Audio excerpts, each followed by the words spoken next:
Iran, U.S. war, Russia, Ukraine war.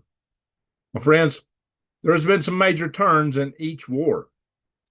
And in fact, with the Russian-Ukraine war, there's something very stark about to happen in Russia in about 45 days that is really going to undermine Russia very hard. It's going to be perhaps catastrophic, actually, and it will be an earthquake, perhaps. We'll talk about that. But first, we're going to talk about, because it's closer to home, at least here in the United States, the U.S.-Iran war.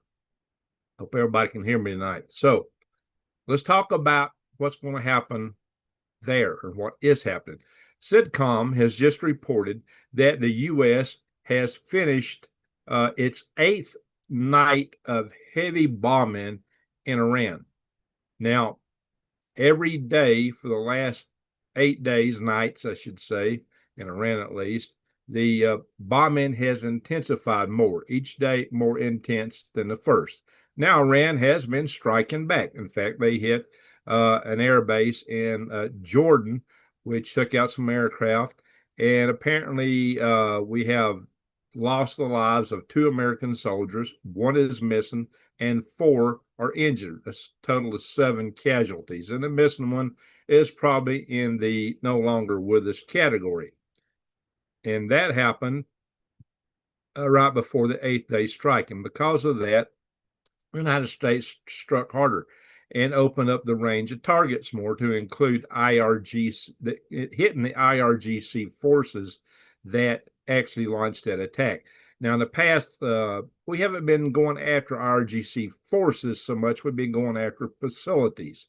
So that's a bit of a change, although we have gone after the headquarters. Now, one of the big developments in this war is what's happened in Bandar Abbas. Bandar Abbas is an Iranian port city that's on right at the Strait of Hormuz that the Iranians have used to control the Strait of Hormuz. Now, they had a major observation tower there to watch the strait. They've had major communication systems, radar systems. Those were taken out. That big tower was taken down. But more than that, the United States with drone boats could carry a half a ton of explosives, a lot more than an aerial drone, took out major segments of that port. But even beyond that, the more recent hits, they've taken out a rail line that supports that port area, and they've taken out the bridges to it. Now, that is significant in 2 different ways. One, it limits resupply to the IRGC forces, Iranian military, which is separate, actually. It takes out, the Artish is the name of the actual army of Iran. It's separate from the IRGC, and the Baji's forces are a kind of a paramilitary arm of the IRGC. That's what's been turned against the people in Iran all too often. But so what's happened here is that they're going to lose supplies. They're not going to be able to resupply like they've been able to. And the United States has also hit a few airfields. And the United States has been striking bridges and some power plants in the coastal areas of Iran to more limit the Iranian ability to attack the Strait of Hormuz. But furthermore, one of the key things is that Bandar Abbas actually is a port that supplies a lot of materials. It's a lifeline to the Iranian people and Iranian economy. And so the Iranian economy was crashing before the war ever started. That's a part of why those protests were taking place. So the war only made it worse. Well, this will drive it in even deeper and harder because, we all have heard of Cargill Island, but Cargill Island is an oil terminal. Bandar Abbas was the port that goods went in and out of Iran, the primary port. By far the vast majority of goods shipped in and out of Iran, just regular goods, including food and stuff the Iranian people need, comes in through Bandar Abbas. So this is, and a lot of the military supplies that they get via sea from their good friends over in China would go through that port also. So this has been a big hit on Iran's military, a big hit on their economy. And if this continues, the United States will go further inland with these strikes to further reduce these kind of capabilities. But this is a big hit on Iran. Now, Iran has made threats, including threats of invasion with ground forces into Gulf Coast Arab states. Now, I have a hard time envisioning and imagining that. And if the RGC does that, that would be very foolish on their part because, they don't have air transports to move the troops. They're not going to be airborne soldiers paratrooping in behind the lines. It's going to be, because they get shot down because the United States owns the airspace. It would be a ground invasion. But a ground invasion, you can't hide a ground invasion. And when you can't hide a ground invasion, you got aircraft like ours. What you got to bear in mind is the highway of death that the Iraqis experienced when they were trying to come back out of Kuwait with all their booty. They stole a bunch of stuff in Kuwait back during the first Gulf War, and they were running back home to Baghdad with all their ill-gotten booty. Everyone on that highway was turned into a crispy critter. Everybody, everything, it was all toast. That's what our aircraft did way back when. And I would imagine any ground invasion that was attempted would meet a similar fate. Now, maybe they would use paramilitary forces out of Iraq or something like that because they do have a lot of paramilitary units that are loyal in Iraq that are loyal to Iran, a lot of militia units. So they might try to do that. But what would happen is still, I don't think they're going to fare too well. They might try some special ops, but even then, I don't think they'll fare too well. I just don't think, without having air cover and being exposed, I don't think they can do too well in those regards. So what Iran has been talking about more lately is just attacking everybody up in the attacks and going after civilian infrastructure. Now, everybody, when we strike infrastructure over there, they cry about it. Oh, look, you're striking infrastructure against Geneva Conventions, but then that's what they've been doing all along. When they do attack, now they have been attacking military targets of the U.S., but they've been attacking a lot of civilian infrastructure from the very get-go in the Gulf Coast states. Oh, they just also struck an American base in Syria. So Iran has struck Syria for the first time in the war. So that's a new strike. That's a new thing to have happen. That puts a new wrinkle in the whole conflict. Now, Syria had been a proxy state of Iran until al-Assad fell. And when he ran to Russia, the Syrian government collapsed, and a more pro-U.S., pro-Israeli, if there can be such a thing in the Islamic world, regime took over.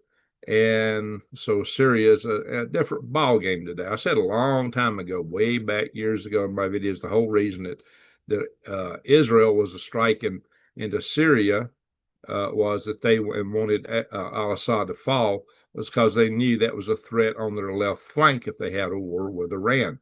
And it was only after that that this war actually commenced, which is what I said way back, way back, years and years and years ago. Well, that proved prophetic. I don't know. Anybody hear anybody else talk about that?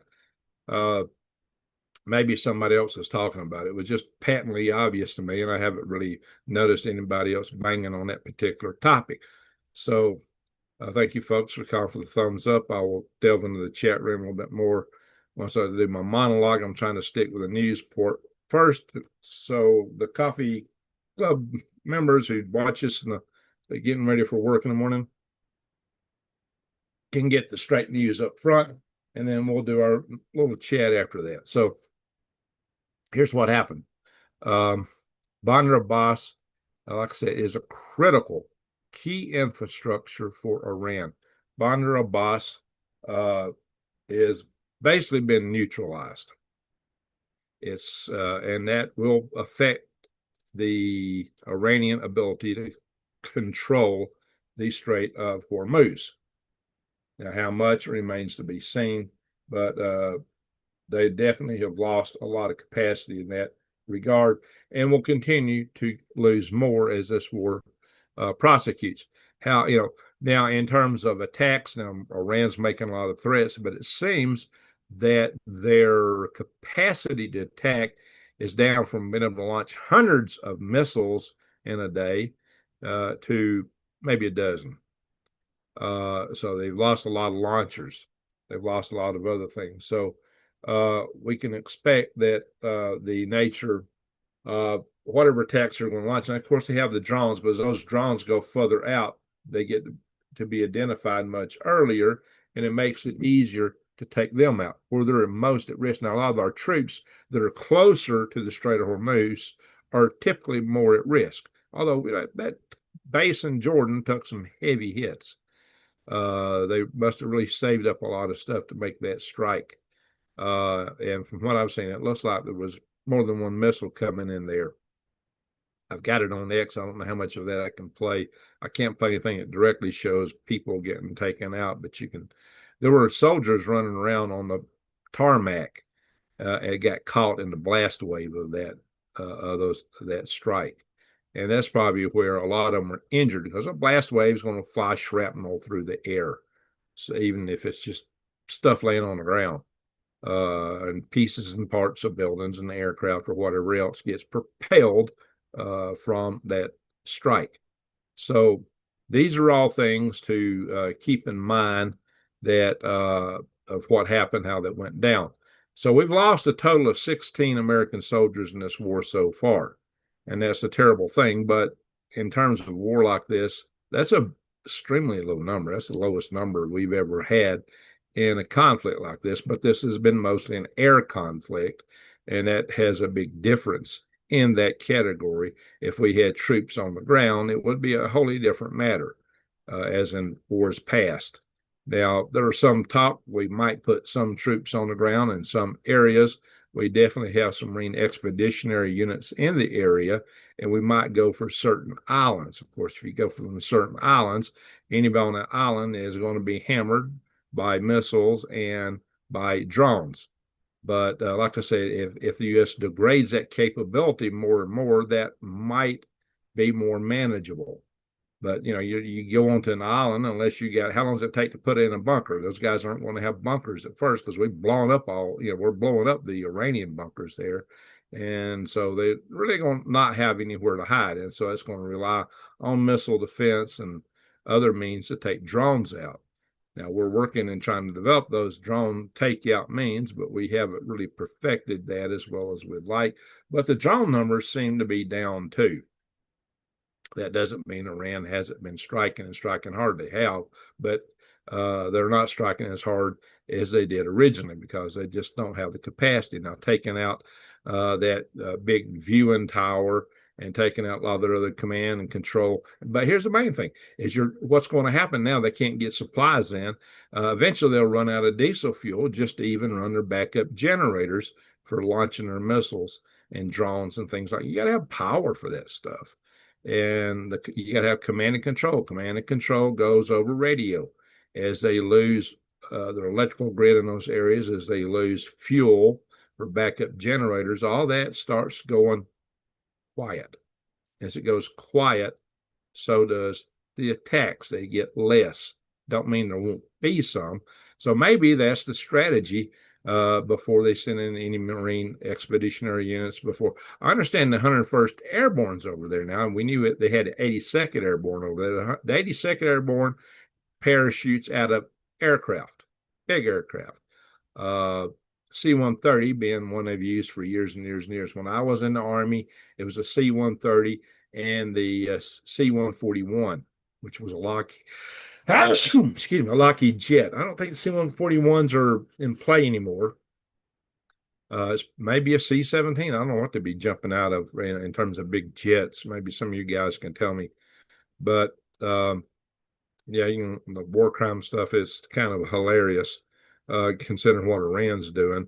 But the targets we've selected so far all have military ramifications. And So would the other ones for that fact. If you can take out more and more of the power grid of the country, the military in the various areas will have less and less ability to operate. If you take out more and more bridges, they got less opportunity to resupply and move troops and equipment around. As they start running out of fuel, they got less to run on in that category. So Iran is being degraded pretty hard right now. Still, the Iranians don't want to surrender yet because they don't want to give up their nuclear materials. Their strategy is to try to outlast a Trump administration, or at least wait to hopefully they can last to the midterms, and then they're hoping for a Democratic Congress that would shut all this down and give them the relief to build back. So, and Trump will probably want to conclude the war before then. That's why they're hitting them so hard right now. What they need to do is hit the ports on the Caspian Sea. Now, there is another port on the Gulf of Oman or somewhere out there that Iran has. It's not as big a port, but they probably need to take those out and take out the airfields to really stop resupply. And as I said in an earlier video, if you degrade them enough, we could just back out and tell the Gulf Coast states and the Europeans who rely on the trade through the Strait of Hormuz, unlike us, okay, guys, it's yours. You take over now, and we got them degraded. We got them weakened. You should be able to handle it from here forward. And that's kind of the notion, that we would go in there with we'd keep some naval assets in the area just to train and support them, but the responsibility for the mission would change, and then we could pull out, and hopefully oil could flow through the Strait of Hormuz again. Only time will tell how that will really play out, but Iran has been significantly weakened. Are they out of the game? Iran don't seem to think so yet. Like I said, they think they can outlast. So there's some ticking clocks here. The question is whose clock ticks down the first? Yeah, baby. Yeah. Hey, Vance's one of the articles I pulled up is the New York Post was attacking Vance for attacking Bibi. Saying, oh, he's disqualified as a presidential candidate. No, I don't think so. Bibi, he accused Bibi Netanyahu of trying to get us deeper into the war and trying to make it a more prolonged engagement than what we want to deal with. So, and I think that's a fair accusation. What I've said earlier is now evidenced by how hard Iran is trying to maintain their highly enriched uranium, that this was a war we was going to fight anyway. We just didn't know it. Most of us didn't.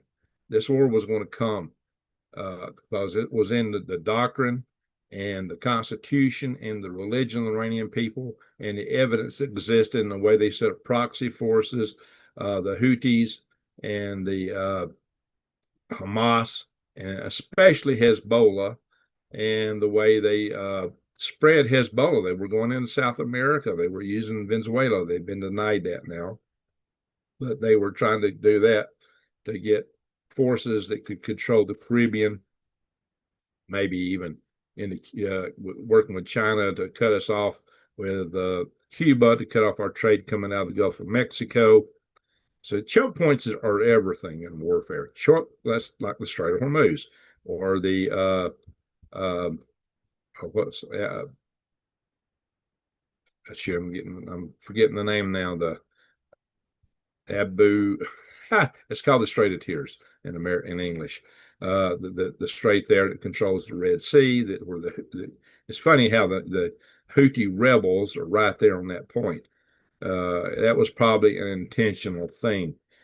Now everybody equates them with Yemen. No, the Yemenis government is not Houthis. Yemenis government still exists. The Houthis are the rebels. Now, actually, to some lower degree, Saudi Arabia has gotten involved in the war because they attacked an airfield that belonged to the Houthis to keep Iranians from landing there. So this is getting bigger. More countries are getting involved, at least at some level. It said that Bahrain participated in these attacks at one point. Now, it seems only Gulf Coast state, the only Arabic country that hasn't been attacked so far, is actually the United Arab Emirates. So, but they Did I get that right? Anyway, so there is, but that's probably coming. And that's probably because they have a lot of their own missile defense and stuff. You believe we are an occupied nation? Not exactly. But anyway, so we can talk about that ad nauseum. So make a good topic for some other video. In any event, what we're looking at is the war will be intense probably through next week because Trump is talking about taking out more bridges and power stations and things like that. So I expect the war will get far more intense for a few days, maybe a week. It could last longer. Trump thinks he's got a new 60-minute window, like this is a whole new engagement, separated from the other war. But I don't think he'll want to take it that long because that would impact the midterms. I think he wants to be able to declare victory and get out and hope the strait will be open and navigable at that time. Now, Iran has laid more mines in the strait. Now, and we've taken out some tankers that were trying to slip into Krell Island. Now, there's a big difference in how America attacks and how the Iranians attack. When an Iranian sends a drone to attack a tanker, they go for the bridge. They're going for the people that control the craft, which is heinous. When America attacks, we're sending bombs down the smokestacks. We're going for the engine rooms and the rudders and things like that. We're trying to bring that vehicle out of control. Iran tries to kill people. It just shows you a big difference in the Iranian and American approaches in these. Now, war is war, and it's terrible any way you slice it. So I can't make an apology for that. I'm just pointing out that there's a difference in the American approach and the Iranian approach. And Iran, kind of, acts like a mobster. They think that they have the inherent right to control the Strait of Hormuz. In international law, maritime law, nobody has a right to control and shut down any strait. If they get away with this, there's a lot of other choke points where a lot of other nations go, oh, if they can charge a fee to get through there, we can do the same thing here, which would be a very bad situation to see. We don't want to do that. So in any event, Chuck, here's a problem. Iran likes to put their main military bases right in the middle of civilian territory, next to schools, church. They don't put their bases a lot that are headquarters out on military bases like a conventional country. Why? That's why, because they really hope that there will be some secondary effects that they can cry to the world on. And the Palestinians do the same thing. They'll put their main base right under a hospital. That's a heinous thing. That's where those cultures, they don't really care about their own people, but they know the rest of the world will. They don't care about them. They're willing to sacrifice their own people, but they know the rest of the world, all they got to do is cry the rest of the world, and the rest of the world, oh, no. It's a tactic. It's a tactic. And in war, everything don't go as you want it to, and sometimes there are casualties you don't want to see. So, does Israel? I'm not apologizing for Israel. Israel's got their own problems. That's why I'm saying the New York Post is off kilter with their article. You can tell that they have influences from Jerusalem, Tel Aviv. So Israel's not innocent, but and my biggest wake up on Israel was what happened to a certain ship. I got to be very careful what I say. They had a name that's synonymous with freedom. Starts with the L and ends with Liberty. Okay, I got to be real careful what I say here. But y'all know, most of y'all know what I'm talking about. There was a certain incidents there that they were trying to get us more involved in war, and that was a very heinous event. So now, but from the side, what's happening, what the government of Israel does shouldn't be a judgment on the people of Israel. Governments always try to instigate war. People and governments are different. That's something you got to understand now. The governments will try to rally the people, but yeah, citizen, I can't say that. I nearly lost my channel for making a vague mention of it. So I don't know. I think some others said, boy, YouTube spanked me hard, real hard. So I can't say that, citizen. I just can't say it. That in fact, I think I might have ventured too close in what I said already. Oh yeah, YouTube is based out of California. Okay, if that don't say it all, what does? That's why my channel has been hard suppressed, because I do talk about things they don't like. I am very careful to try to not to violate their community standards, but when you report the kind of things and you do it from a conservative angle, they still don't like you. They can't say, well, you can't have a conservative viewpoint, but they can still stomp you, especially when you talk anti-China, as I so often do. So now Israel is surrounded by a lot of adversaries that want to take them out. And what happened on October 7th was heinous. But the intention there was to provoke Israel in the hopes that they could turn a world opinion against Israel. They did turn a lot of opinion against Israel. So it had some effectivity, but overall it backfired on them. So in any event, I don't want to make that the topic of this video. Everybody wants to drag me into sideline discussions here. What I'm trying to report to you is what's going down, what's actually happening. If you want to know why Israel does what they do, go back and research their origins, who set it up, the Balfour Agreements, who is behind that, who's behind the World Economic Forum today, which is kind of an outshoot of all that stuff.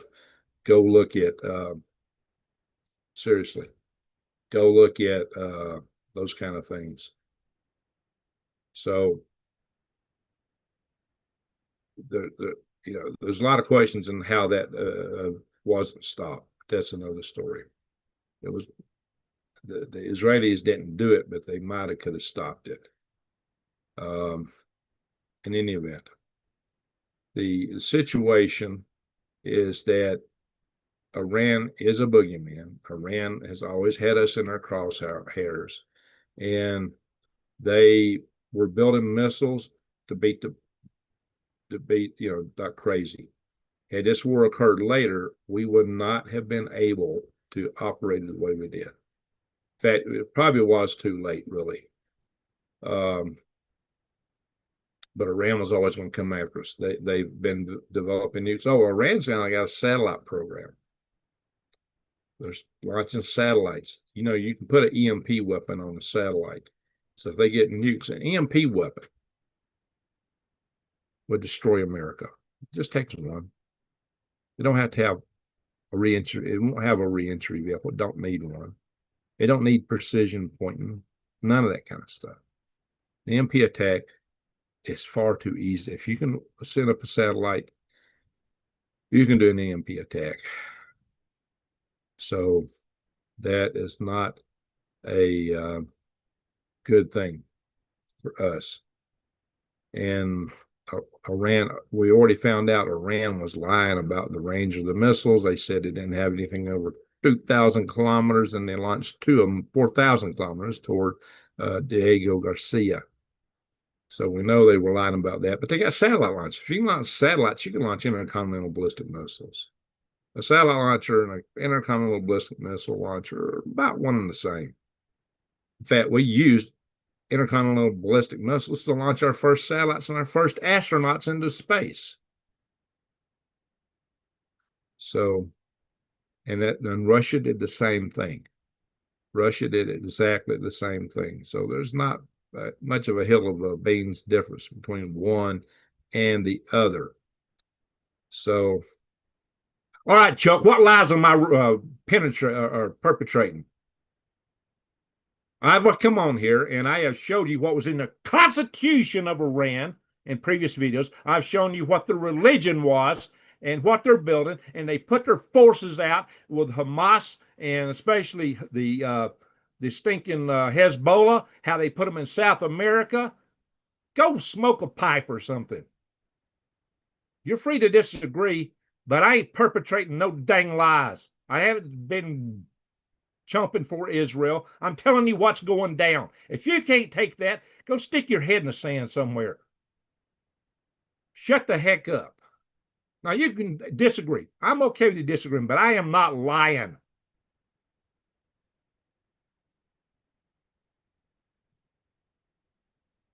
If you keep that up, we'll ban you from the channel. Don't call me a liar. I'm not lying on here. I am going to say it like it is and I ain't pulling no dang punches. I'm tired of people coming here and blah, blah, blah, every damn thing under the sun. Pardon my language. You're probably a darn communist. I don't know. I have not said anything pro-Israel. I'm just telling you what's going on. So,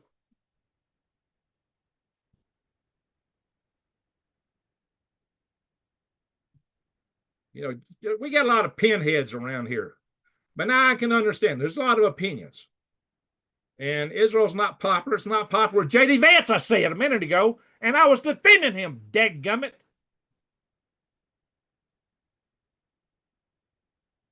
I see one of them people like that on Facebook all the time. All they do is attack, blah, blah, blah, blah, blah, blah, blah, blah, and make accusations and all kind of stuff. They don't even know me.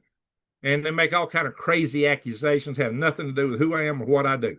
Anyway, I'm going to tell you something.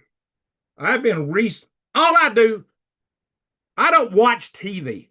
I don't watch sports. That's a waste of time. I focus on doing what I got to do for my job, for my homestead, and news, research, military stuff. I have done this since I was a kid. When I was a kid, I was reading very thick books on military strategy. When I was in ninth grade, I was joining military book clubs when I was in middle school, like 7th grade. I have been fascinated with geopolitics and military strategy since I was a tiny little thing. And I've been in the military. I served the military as in the Army. I served as a civil servant in the Army, and I've been a contractor. I have been involved in development of weapon systems, space systems, satellites, rockets, space stations, and now I'm trying to land a man on the moon. So, and if you don't believe in that, go stick your head in the sand somewhere. So I'm just telling you guys,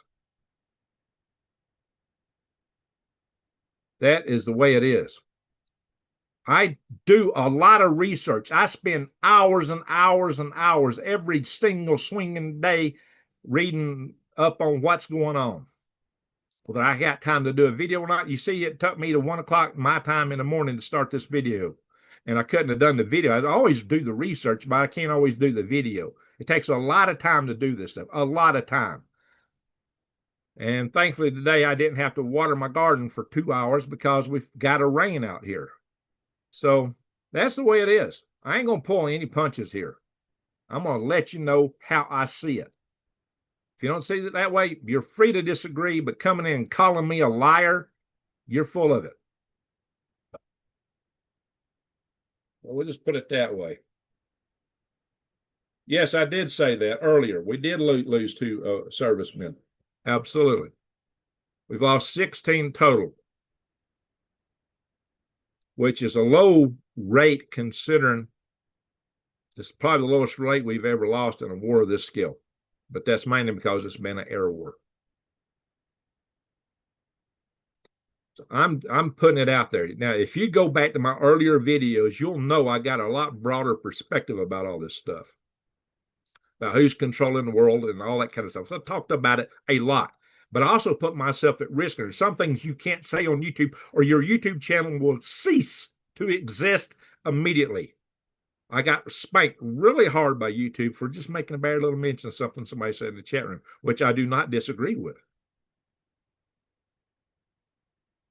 So that's where some pinheads. Here I am taking the side of J.D. Vance and in opposition in New York Post. New York Post is a very conservative magazine, but or newspaper, website, whatever. But they've got a certain bias to them, and I'm just called them out on it. And yet you come in here and accuse me of blah blah blah blah. Good grief! All right, I got to get off this topic. I need to cover news because this is not a good service to my morning watchers to be talking smack with somebody on here. But that's one thing you're going to get from me. You're going to get it as I see it. I'm not pulling any punches.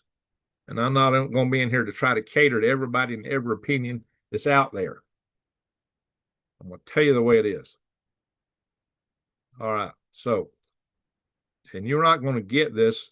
I got an X account, but I'm not verified it. So I'm not really pushed it. I don't have time right now. I barely have any time to do YouTube. So, maybe if my day job evaporates, which is highly likely because my contract's only good through the end of August, and then I want to be scraping to survive at that point if that happens, because I've been turning all my money into my garden lately. Your viewers are going to want to go up now. Well, guys, if you want the straight and skinny, this is where to come to get it. It ain't polished. It ain't pretty. It is what it is. But I'm not going to cater to every single swinging idea that swings in the breeze. So there it is. What I'm telling you is, the country, the nation that runs the government over there had a certain foundation that I think was heinous. Okay. And I'm talking about the one that had their capital in Tel Aviv until they moved it to Jerusalem, if you know what I'm talking about. But, I can't fault the people for that. All the people don't agree with what's going on. But then again, they are surrounded and they are at risk of being annihilated. That's why they have to, that's one reason they're so strong. Now, I think Netanyahu takes it too far. But I understand the perspective. That does not mean I agree with it. I understand why Russia wanted to take Ukraine and move their forces out. I've talked about that before. That doesn't mean I agree with it, but I understand it from a strategic military standpoint. But that's backfired on them really bad. And we'll talk about that in a little bit. All right, Chris Napier, how you doing? There are no winners and war none, but when you have an aggressor that is looking to destroy your culture and your country, yes, I agree with that. That's what, and the people, you must take action. I absolutely agree with that. You have to defend yourself. Some people don't want us over in Iran right now, and I understand it, but that's usually because they don't appreciate the actual threat Iran posed. And I didn't really myself appreciate how hard bitten they were to have that nuclear program until I've seen how hard they resisted giving up their highly enriched uranium. Most countries would have surrendered to stop the persecution after they've been hit the way they are, but they just want to survive. They think they can out-survive the Trump regime, Trump administration. They just might do it. But I think Trump's got a lot more resolve than they anticipated. All right. So there we go. All right. Appreciate those of you showing appreciation. I've been in the Army. And yeah, now I went in right after the Vietnam War. All my sergeants fought in the Vietnam War. I had sergeants telling me about Hamburger Hill. They were there, how they took it at great expense of their fellow soldiers. They lost a lot of friends in that battle, but they won the battle. As soon as they took Hamburger Hill, McNamara says, "Okay, good job, boys. Give it back." McNamara was the guy that came up with this idea of MiG sanctuaries. Well, you can't bomb the MiGs over here. Don't attack this over there. We don't want to provoke them. That's not a way to fight a war. And McNamara, I think, did more to destroy American morale, American troop morale, than any Secretary of Defense could have ever done. So, anyway, I'm putting it out there. And I almost got sent to Iran in for Operation Eagle Claw without the equipment needed. Very short. So I've seen some bad situations. So it's no wonder that operation failed. I've talked about that too. I don't want to repeat myself every video and tell every single story and every perspective. You need to go back and watch some of my older stuff. If you do, you'll understand the broader perspective of from whence I come. Okay, now let me go on and finish what I'm trying to say here. The hope is that we can get out of Iran, degrade them enough, even if they won't surrender, and they may never surrender, no matter how hard you pummel them. But here's the thing.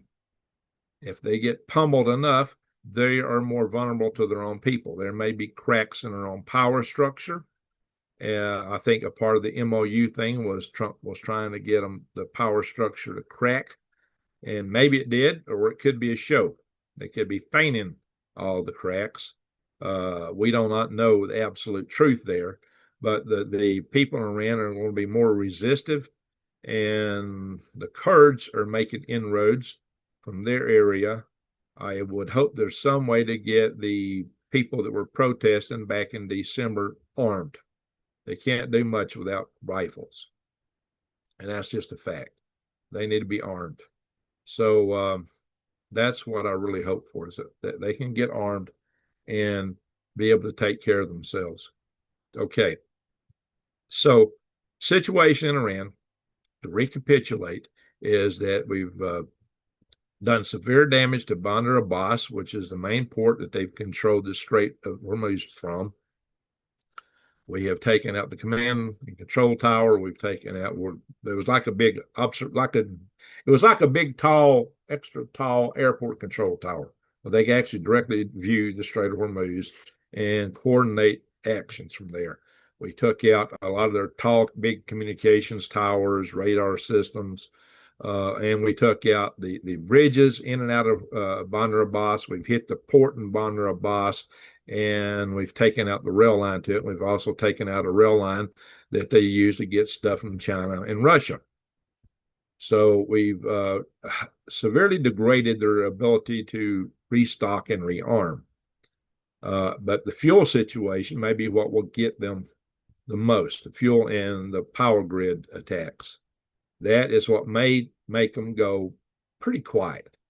But the whole idea is, if we can get it quiet enough, if we can degrade them enough, we could just walk away from it until the Gulf Coast states and Europe. The United States don't rely on what goes on through the Strait of Hormuz. We produce more petroleum, more oil products than we use.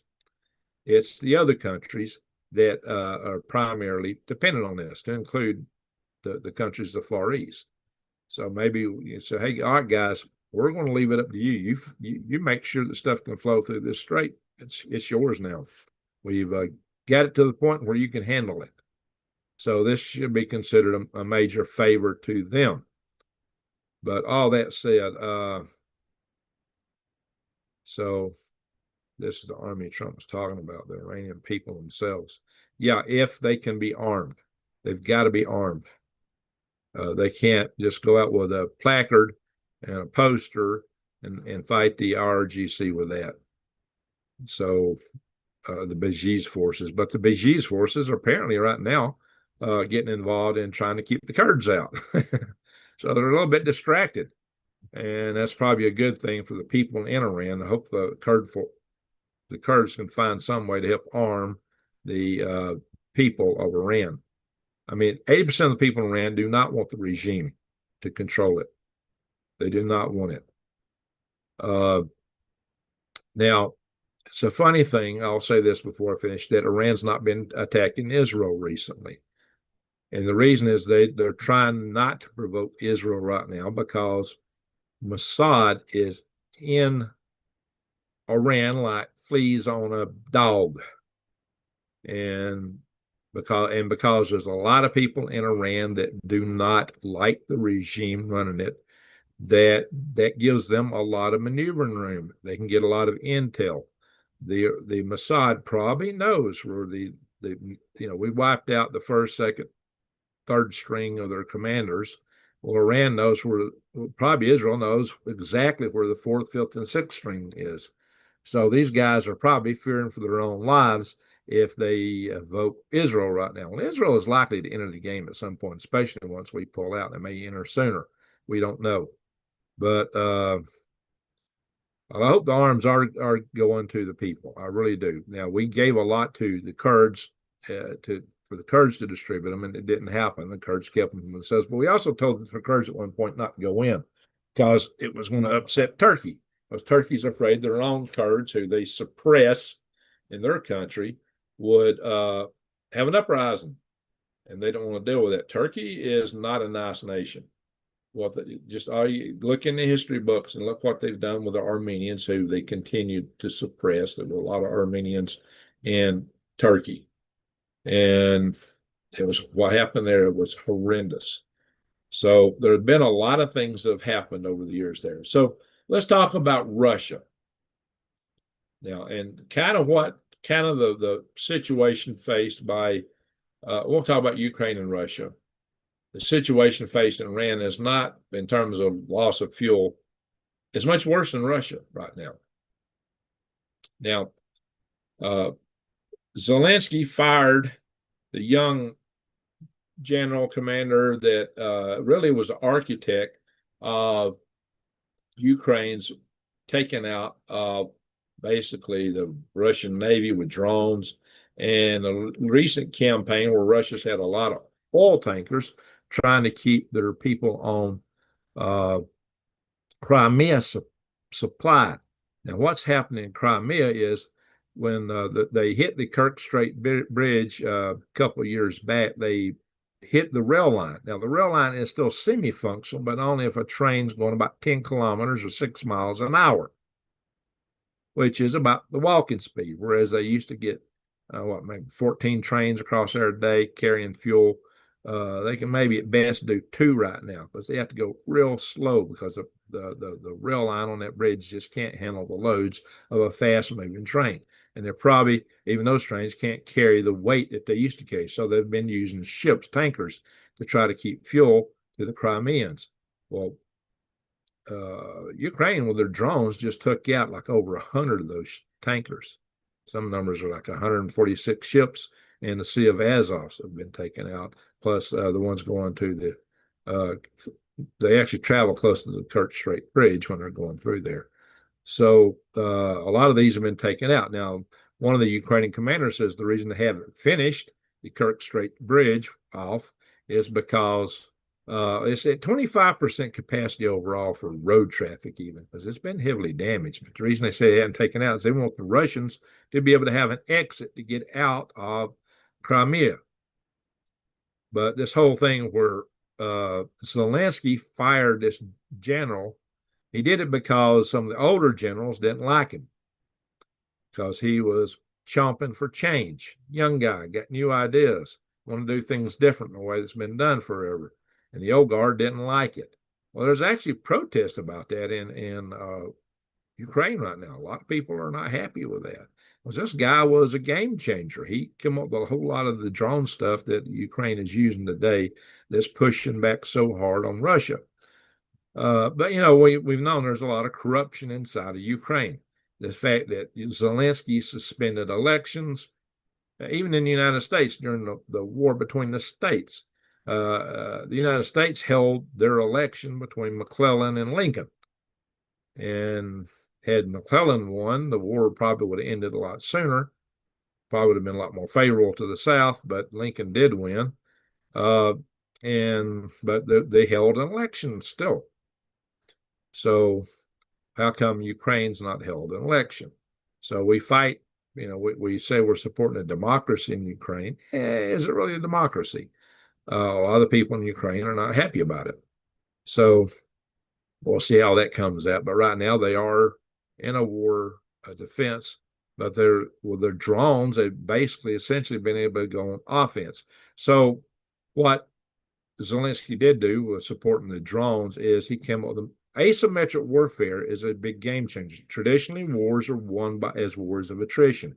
It's who's got the most manpower, materials, and money. At the time, Russia outclassed, at least on the paper, Ukraine 4-1. Although they didn't put a 4-1 advantage in invasion force into Ukraine, which is typically what you do to win a war if you're an invader. They didn't do that. And now they're paying heavily because these drones are taken out. 90% of the Russians taken out are being taken out by battlefield drones. And Ukraine got really good at producing them. They produced so many of them that now they're focusing on doing the longer range drones, which are attacking Russia. And now in the last year, the production of those has increased sevenfold. Next year, it will probably increase far beyond that. Well, they've already exacted a very heavy toll on Russia. Right now, people in Moscow and St. Petersburg are in long lines to get fuel. Sometimes it's said they'll be in a line for some gas stations up to 2 days. People are actually fighting with knives, and there's shootings going on in these gas lines. It's getting real intense. Tempers are flaring. People are having problems with gas to get to work, to get to the hospital. It's shutting down a lot of the Russian economy. And this is in Moscow and St. Petersburg. The people in the rest of the country are hopping mad because Russia's put all the emphasis on trying to keep the people in the cities happy, and the people in the outlying areas are suffering even worse and have been. So they're very resentful on the focus on keeping the city slickers happy. So I guess Putin considers that his ultimate inner core power base. But Russia is seeing some real challenges in these regards. And that means that Russia is kind of on the ropes, but Russia is actually importing fuel from India, whereas Russia used to export to India. So big change. And even then, they're having shortages. Well, these shortages have propagated to their troops. A lot of vehicles are just being left behind because they don't have the diesel fuel to run them. And so the troops are running into fuel shortages. So this bodes very ill for the Russian forces. But now Putin's thinking about some big new offensive. He might be able to pull one off, but he's going to be challenged to do so. Now, here's the bottom line, though. Here is the story that makes the difference. And I would like to get to this a lot faster other than arguing over some pinheaded ideas. So here's what makes the difference. Now, maybe I need to tell you why Russia invaded, but we'll do that in a minute. So, yeah, the world of hurting Russia is worse than you might think. Here's the bottom line. The farmers don't have diesel fuel to run the combines to harvest the crops in the field. They don't have diesel fuel to send it anywhere to the distribution centers, to the mills, different places from the mills to the they don't have fuel for the trucks. They don't have fuel for the combines. Remember, all the fuel was concentrated to Moscow, St. Petersburg, and the military, and they're running short on those fronts. The farmers are suffering, but that's going to have a huge outsized impact on Russia in the months ahead, because the harvest should be mostly done in about 45 days. And if these crops are out there in the field and the weather rotting, you can't harvest them, there's going to be starvation in Russia.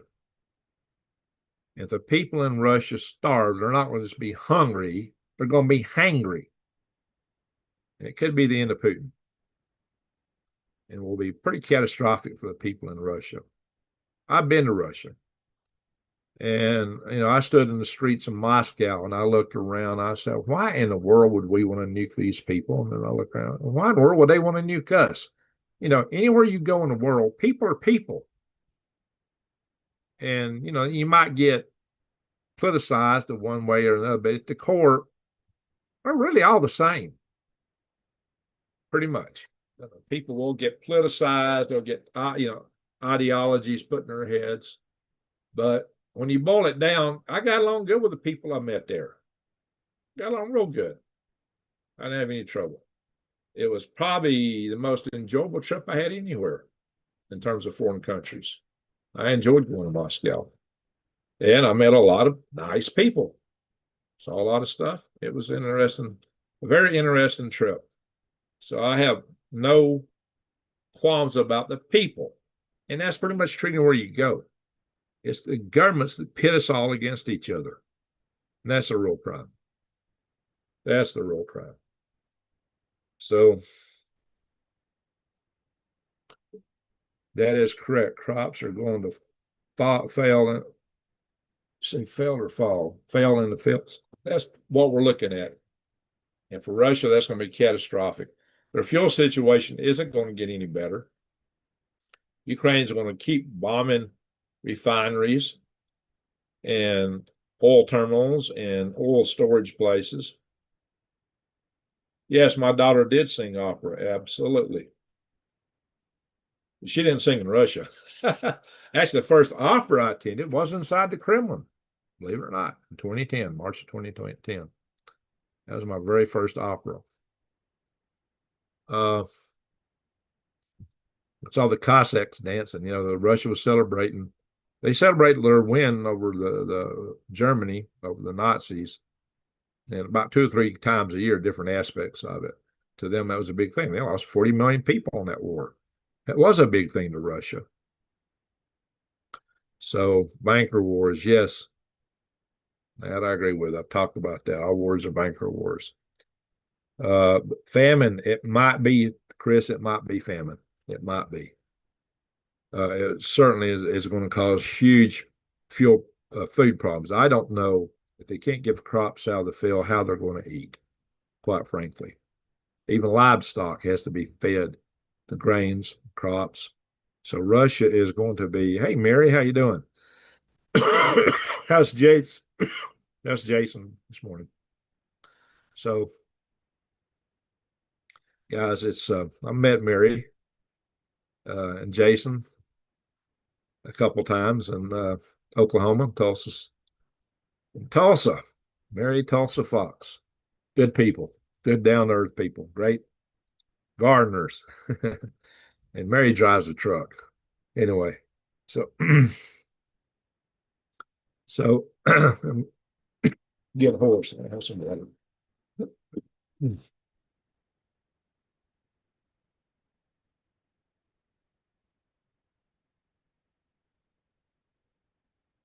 So there's prospects that Putin's days may be over before the end of the year. Russia, or if not Russia, it may crumble from within, just based on the attacks they're getting from without. So I thought Russia would have won in the beginning.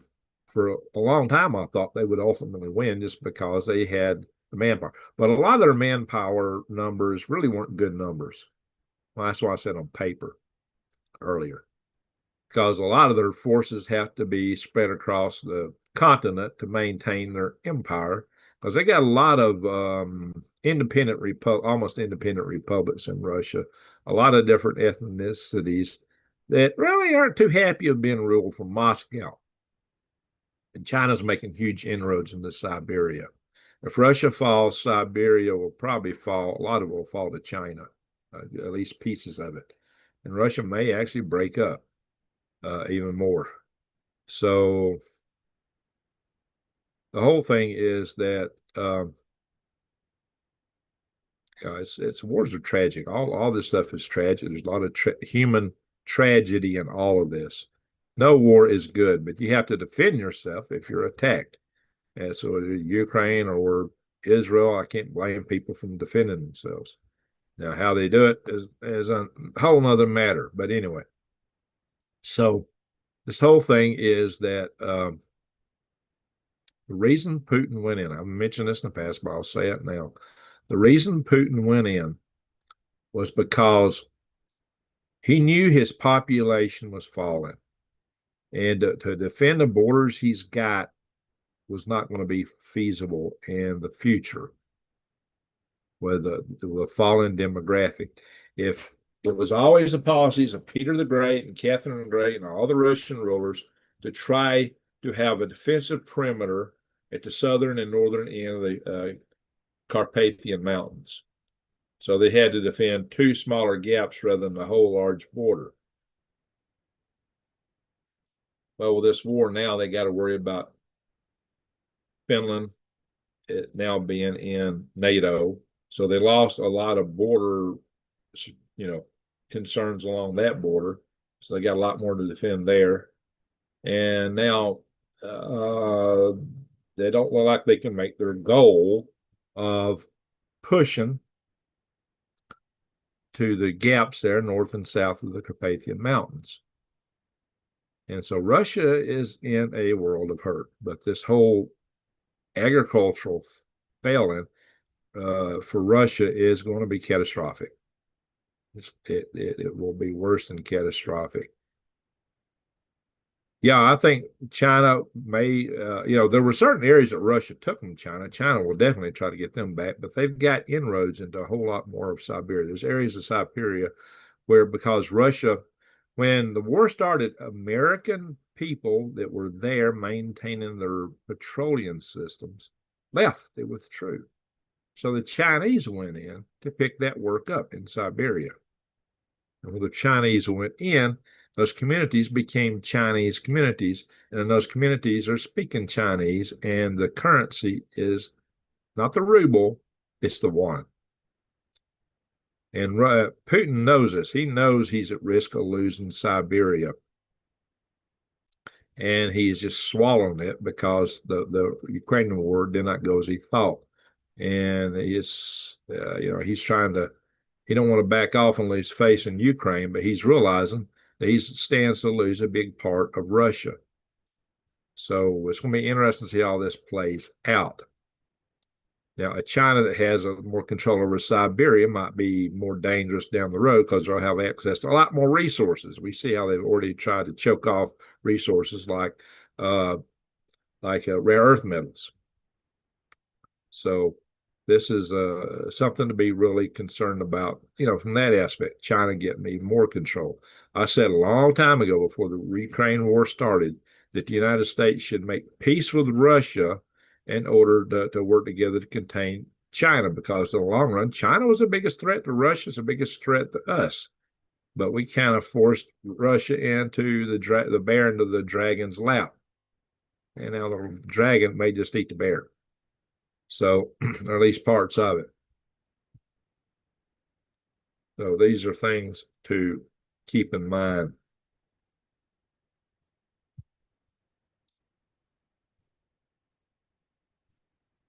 Mal Ala 1W1SU. You didn't see my video about the speech of the Chinese defense minister and how they were going to wipe out the United States. So you need to reconsider, why is China building their military as fast as they are? Russia's crumbling. China might crumble. But so there's things that some people just aren't aware of. Well, I don't blame her. The news media don't talk this stuff. I can't go through the ninth degree of every bit of it, every video I do. You go back and look at some of my older videos. China is obsessed with war. Russia is obsessed with war. Now, maybe we are too. The best thing in the world, and I've talked about this too, the best thing in the world would be if we don't have any major adversaries, that we could stand down our own military. Our founding fathers did not want to stand in army. It's not, and Eisenhower, of all people, warned us about the military-industrial complex. His brilliance was he waited till he was leaving office. JFK made the mistake of trying to warn us while he was in office. Where did that get him? So, anyway, at the troll chat just boost the algorithms. Anyway, I'm not pulling any punches. I'm telling you what I think. So, we got the news media don't cover the news. The news media is propaganda. That's all they cover. Yes, Russia has always been obsessed with war. And China's been obsessed with war under the CCP. So there you have it. China was just broke as crap until we financed their growth and development by offshoring our industry to China. China stole billions and billions of dollars of American intellectual property. And they made it cheap and sold it back to us and took our industry, but so done. And that's part of why it's hard for an American to buy a home now. The young people want to blame our government. You need to be thinking about the Chinese influence on all this. Anyway, Mal Allah 1W1SU. What's your country? Where are you from? My country's been bombed day and night because what country? Are you from Iran? Have you ever seen Tutsi TV?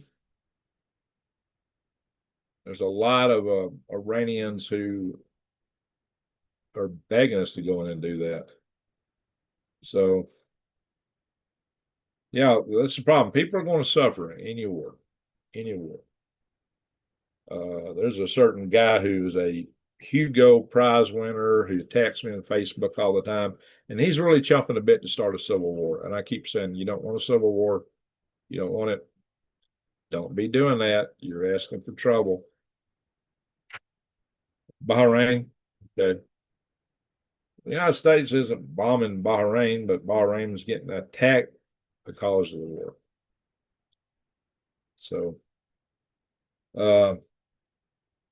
this war was going to happen. You got to realize, if you go back to the Constitution of Iran, you go back to the 12er, the specific 12er sect of the Shia religion, and you look at what the tenets of that religion are, and you look at the evidence that they actually truly believe that, evidenced by one, the fact they enriched uranium to 60% for which there was no at all peaceful purposes, the fact that they were building missiles and drones to beat the band, and the fact that they were building proxy forces and trying to spread them throughout the world. They were trying to enact that. The fact, and finally, the nail in the coffin fact that really drove it home to me is how hard and how much punishment they're willing to take in order to hold on to that highly enriched uranium. They were always planning to attack your country and the rest. So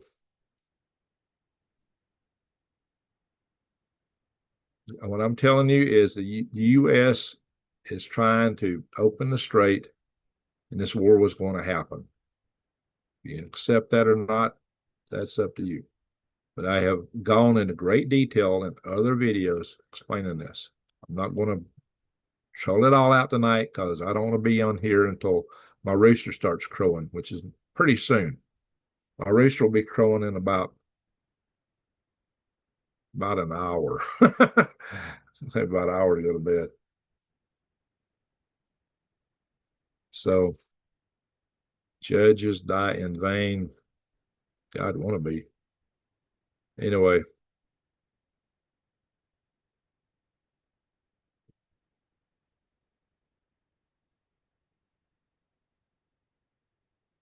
Well, you're entitled to your own freedom, but your own opinion.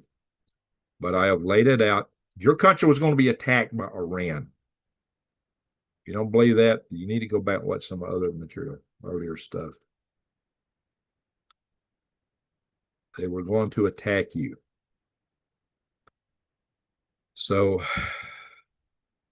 what Trump had always said is Iran's got to give up that highly enriched uranium. He's really trying to push for that and keeping the strait open. Now, whether that'll all happen remains to be seen. No war is pretty, but some people want war. And that's just a fact.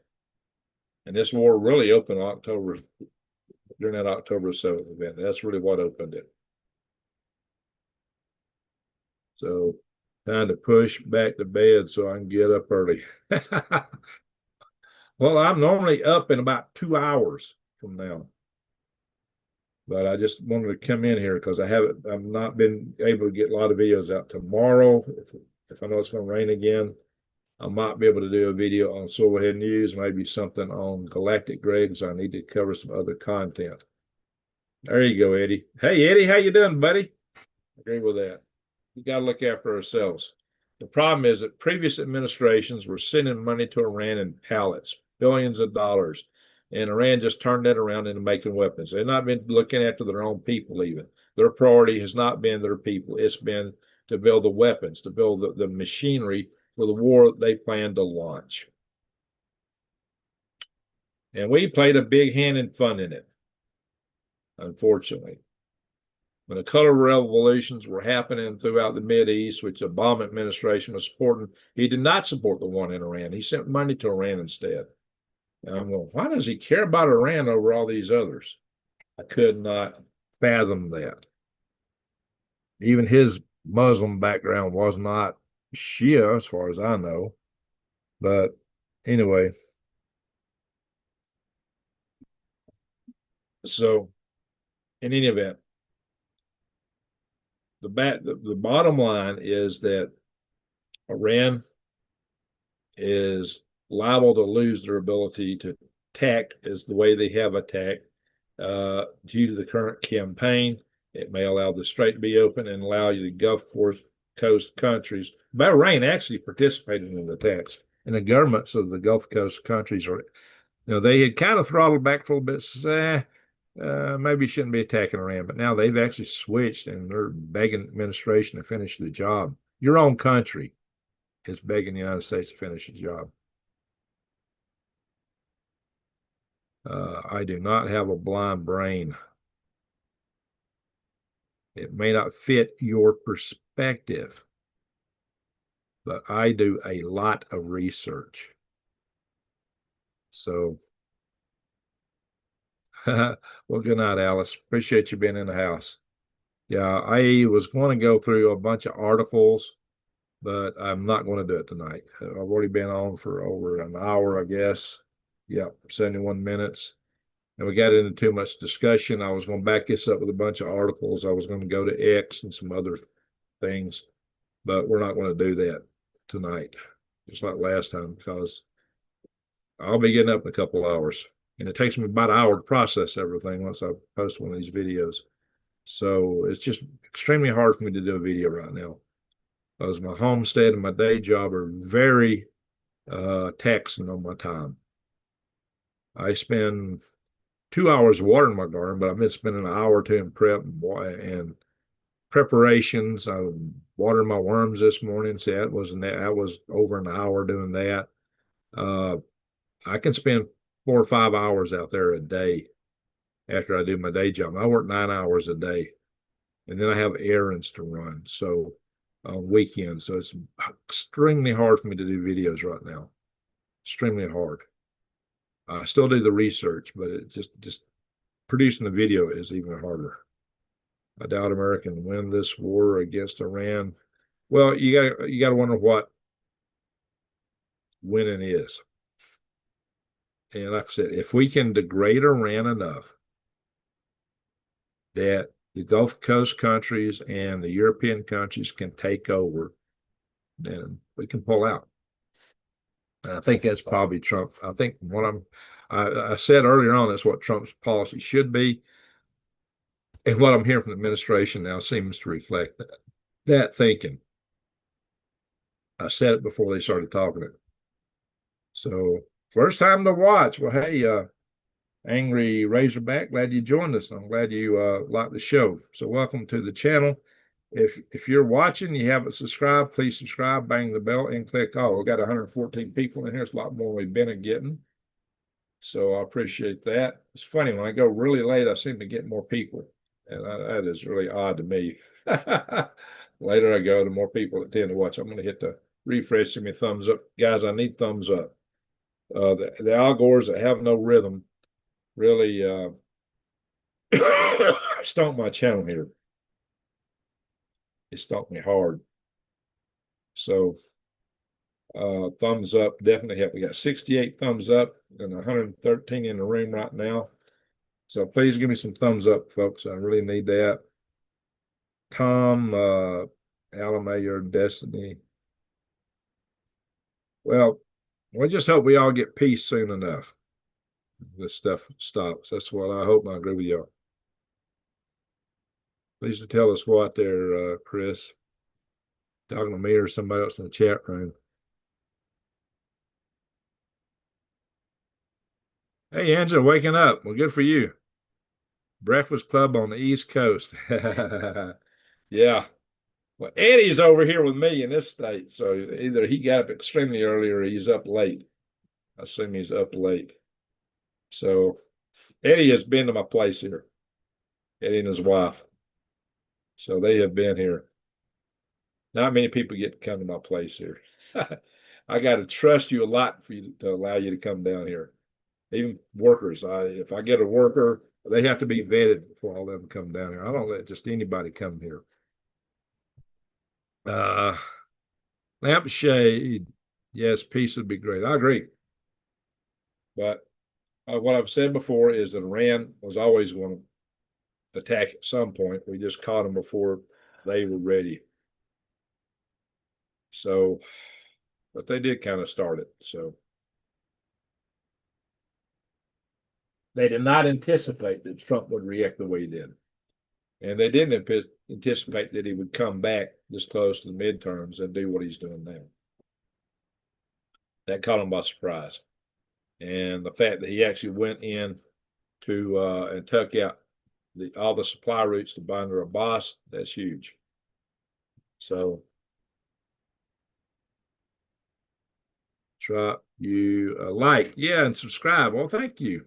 Appreciate that. Subscribe, bang the bell, and click all. Now I've got some gardening video stuff I'm working on, some worm farm stuff I'm working on. I just got to figure out if I need to start another channel for that or put it on here. And maybe I might move all the news. I got to strategically figure out what I'm going to put on what channel. This channel started out as a gardening and worm farming channel, but people wanted us to see the news. That was more popular, and it was something that I do. So I am a prepper, and I've chaired 2 power grid defense conferences. I started the Freedom Restoration Foundation. I'm an activist too. So you can find the Freedom Restoration Foundation on Facebook.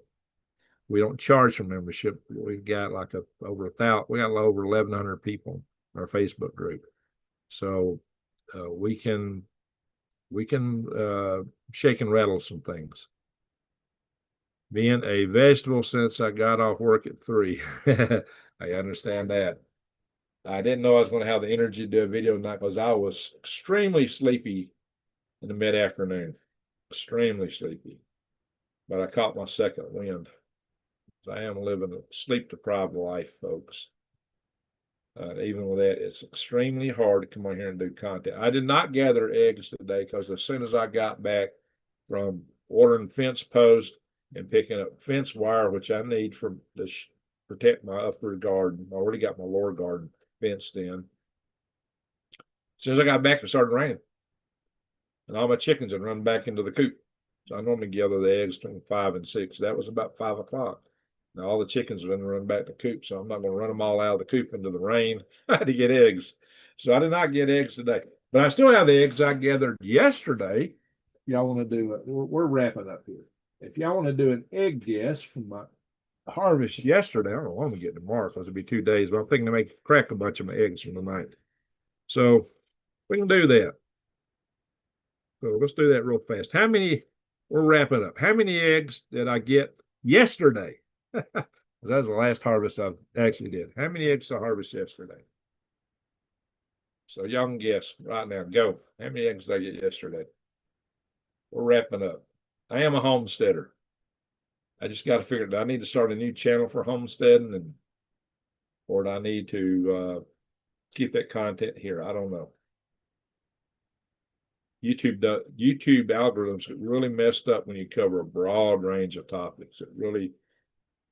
Eddie, got it. First guess. Very good, Eddie.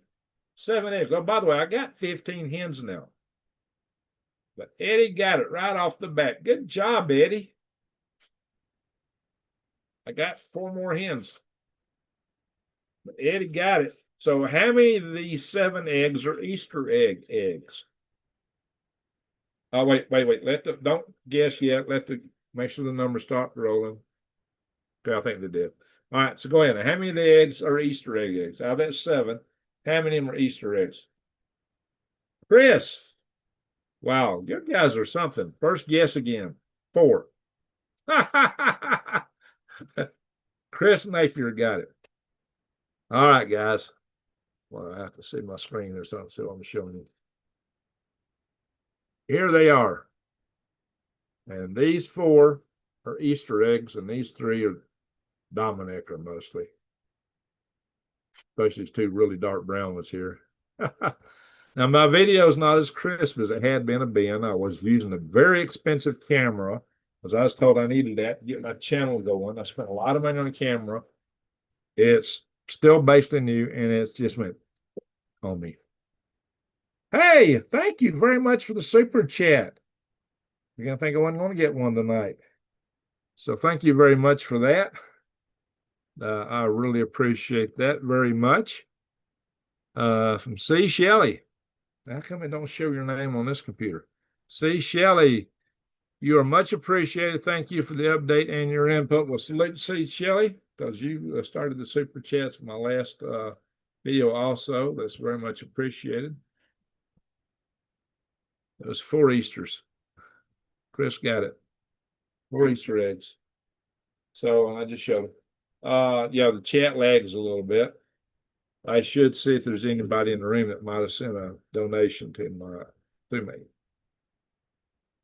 website, which goes through PayPal. But that's happened to be on email, not tonight. Some of my videos have got my memory. My phone's complaining at me because my memory's full. Got to unload some of that. Well, that's 2 omelets. There you go. So, yeah, my chickens can provide a lot of my protein. I'm on pretty much a low carb diet right now, and I'm fasting some days. I've actually lost about 20 pounds. Actually, about 25 pounds, I think, since last winter. So, 2 omelets, huh? Yeah. Well, what I do, I usually take 3 eggs, and let me tell you what this is good information. I need to do a video tomorrow. I'm gonna do a video tomorrow if I can about this lettuce stuff that's going on. Taco Bell, Taylor Farms. Yeah, there's some stuff about that you need to know. But I'll crack 3 eggs into a paper bowl. I'll pour in some olive oil, and I put in a bunch of turmeric, a fair little dollop of turmeric, and a good bit of black pepper. Now, turmeric is a great fighter of inflammation, and it's got tons of health benefits, tons of them. And it's oil soluble. Now, eggs should have enough oil in it, and the cheese I add should have some oil in it. But I like to take and then mix the turmeric, beat the eggs up, mixing in the turmeric, the pepper. Peppering and pepper like activates some turmeric, I think, like 1,000-fold. So, if you're just taking those turmeric pills, I don't think those do any good at all. They just pass right through you. You need the oil, and you need the pepperine to activate it. So I put both, and I love pepper. I love black pepper. I really can't get enough. If I'm in a restaurant where they got black pepper shaker, I remove the top and then pour it on my food because I can't get enough shaking through the shaker. So I take that, and then I chop up onion. If I got a jalapeno pepper, I'll chop that up, or tomato. The capsaicin in hot peppers is a superfood. Now, really and truly, nightshade plants have got some downsides, but the capsaicin in a hot pepper is a superfood. It's got a lot of health benefits. Tomatoes, cooked tomatoes have an enzyme. You have to cook them. But when you cook a tomato, it forms an enzyme that actually inhibits the formation of blood vessels to tumors. So this is a medicinal breakfast that I have, but I love it when I put onions in it, and then I try to get extra sharp cheddar cheese when I can find it, shredded, and I just mix all that in. I put it in the microwave for about 3 minutes. I take it out and stir it. It's in a paper bowl, and then I put it in for about 2 more minutes, and I stir it again. And if it looks cooked enough, I'll eat it. Then if not, especially when I add a lot of tomato, it takes longer to cook. I'll throw it in for another minute on high power. And that's what I usually eat for breakfast. And that is a super healthy breakfast. You get protein, and you got a lot of other health benefits from the turmeric, especially when you use the pepperine and I use extra virgin olive oil, which has huge health benefits. So that's a medicinal breakfast, and I love it. I love that. So I just thought I may make my own tacos and Mexican pieces. Yeah, stay out of Taco Bell. Don't buy any lettuce that comes from Taylor Farms. I'll do a video on that tomorrow. Hopefully, I can get time. I've got a lot of content to produce. It's just hard for me to find the time to do it. But tomorrow I might have a little more time if I can avoid going to town. I probably will try to make the quick run towns. I'm really low on cheese. I may not be able to get out of here, depending on the rain, because you got to go up and down some hills to get to my place. Eddie knows that. And getting out is usually harder than getting in because the biggest hill is going out. But I was crossing one of the smaller hills coming in, and because the road was wet, my roads got a lot of clay on. I had to slow down to go through the washes. I got two little washes I got to drive through. And the second one, trying to get back up it. I front wheel drive on my red van. That's what I was driving, but it struggled some getting up that hill. It wasn't a big tall one. So I'm not sure if I can get out here tomorrow. Rain can strand me on my place. Nobody get in and out. Get too much rain here. Now the good news is, before I go, this is monsoon season, and that don't mean the same thing every year. The last 2 years of monsoon season, I didn't get any rain until after frost. To speak of. Then my pond filled up. This is what happened then. It would all evaporate out before planting time. Well, I started getting some water in my pond again finally. But I think I only got about 4 inches of rain here last year. My juniper trees were dying. Now, when I first came out here in 2023, there was plenty of rain out here. So, but now there's a common thread to this 2023 and 2026. These are both El Nino years. So I guess in the El Nino year, I get rain here. Outside of El Nino years, no, don't rain here. I want to do, there's tons of channels out there talk about water collection in the desert, collecting rainwater. It can be done out here, but you've got to set up a crazy collection area to collect that rainwater. What most people do, and most YouTube desert, Arizona homesteading channels will not work here. Absolutely will not work unless it's an El Nino year. So they say we got a super El Nino. Well, let's see what that means here. When I can find them. What's that? Oh, I like score bars. What's a score bar? Oh, score bars. Okay. Yeah, I hope I get my ponds full. I've actually got 3 ponds in series here. Because they're in series, they may never all fill up. I might get water in the first one and the last one, maybe not in the middle one. One of these days, if I ever get a well or get enough rainwater collection, I might pump a little bit into it. Be ideal to both reduce evaporation out of the ponds and to have an alternate source of chicken feed to grow duckweed or something similar in those ponds to cover the water. That's what I'm planning to do, Chris, is build cisterns, but those cisterns are going to have to be serviced by I need 2 cisterns that are about 20,000 gallons each to water my garden. I'm serious. And they're going to need a 10,000 square foot collection area. I kid you not, about 100 feet by 100 feet. That's 10,000 square feet in order to be able to collect enough water. Nothing like what all these other channels are showing. Oh, you got to do this. No, it will not work here. I've already seen it from this last year. Absolutely know that will not work. But then I do heavier garden. I've got about 3,000 square feet of garden. I got a huge garden. And it takes me, right now, I'm using 209 gallons of water a day if it's not raining. Last year, my garden was only about a sixth as big as it is to now. And I was using 100 gallons last year for a much smaller garden a day. So that's expensive. It cost me 10 cents a gallon. That's over 20 bucks, almost 21 bucks in water a day. So it's going to, I got to find a way around that, or I'll never be able to sell enough produce to make back the water costs. And then again, the investment to build up the gardens here and to build the beds I built, and then to fence it in. I just spent $2,000 today. I'm broke now on fence post and wire. I spent $1,000 on sheet metal about a week or 2 weeks ago, and that's to go around the bottom to keep rats out. And then the wire is to keep the cows out. This is free range territory. One of these days, I'll probably fence in my whole property once I get it all done right. I want to get some cattle myself. At least I'll stay out of I'll have my cows on my property and somebody else's. When are you going to do float a boat? Well, if we get enough water,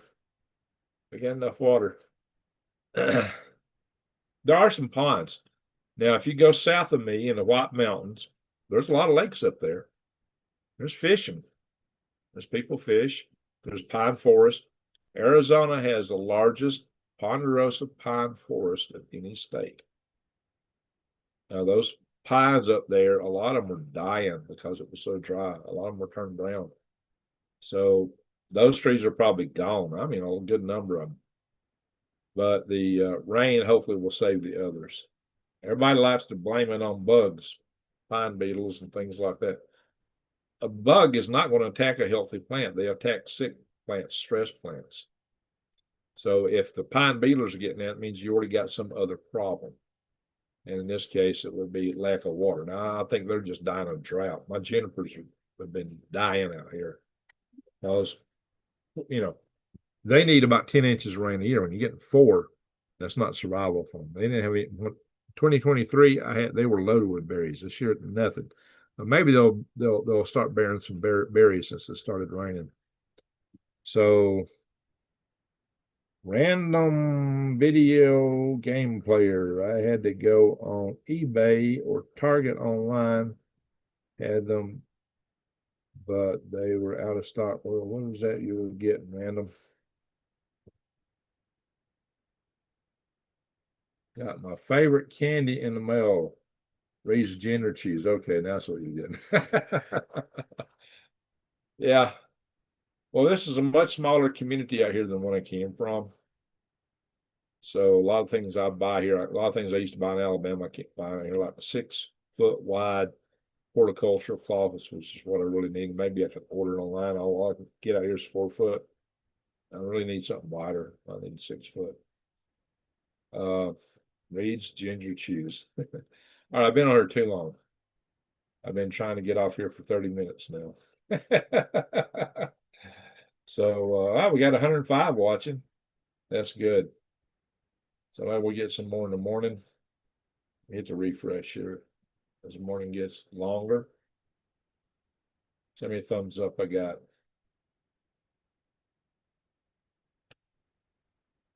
How are we doing on thumbs up? 93. Not very good. All right, folks. But I probably had 400 people watch throughout the night so far. So please hit the thumbs up on your way out. And the other thing I ask you to do is go in once I post a video. Maybe you might want to do it tomorrow because some of you like me need to go to bed. Find my video, go in and leave a comment and comment on somebody else's comment. If you can do that, that'd be greatly appreciated. So I got to go. I want to thank everybody for watching, so I'm not actually going into articles tonight. Already been on here long. We had too much discussion about other things. Really and truly, I need to keep these videos down to 40 minutes. It's hard to do. But guys, I love you. I mean, most channels don't get in and talk with the chatters like I do unless you give them a super chat. Maybe that's what I should do. I might get more super chats if I did that. But I love my viewers. we're a family here. So I want to just say I still got to go to bed. Maybe more. It is technically morning, but I got to get some shut eye. I've not been in bed since night before last. So I just want to say thank you, C. Shelley, again for the super chat, and I want to thank you mods for moderating the channel, keeping things civil here. My number one thing is you can disagree with me, but don't cuss and watch being disrespectful. Everybody join us next time. Yeah, it's hard for me to predict when I'm going to be on live. It's tough. It's really tough for me right now. The video I'll do on the lettuce tomorrow will probably not be a live video, so keep out for that. And again, I'll do something. I hope that I can do something on. I got some content I've been wanting to produce on Soilhead News for a while. Hopefully, I can get to that.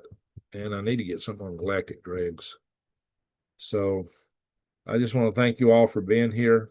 Thank you all for watching. From the bottom of my heart, I really appreciate that. And with that, I'm going to say to one and all, yeah, keep your eyes on the swivel. Keep your head on swivel and eyes wide open. Pardon me, it's late. Stay prepped. Watch your preps. We may be in for some harrowing times ahead. Oh, West Coast, they got 2 more earthquakes on the San Andreas today. Guys, that could be unsticking the big fault. If that thing goes, it's going to be ugly. It's got more stress than it's had in 1,000 years. And if that goes, you can expect the Cascadia subduction zone to go to. And the whole West Coast is going to look like rough. Well, thank you, C. Shelley from Remember Granny Lana. And what she always appreciated me saying, it's my modified way of the end of the night before Christmas. Ho, ho, ho, is to one and all a good night or a good day wherever you are. Because a lot of you, it's day where you're at. So I got to modify that a little bit. So to one and all, a good night, good day, wherever you are. And with that, I want to say, ho, ho, ho, in honor of Granny Lana. I always loved it when I said that. With that, thank y'all for watching.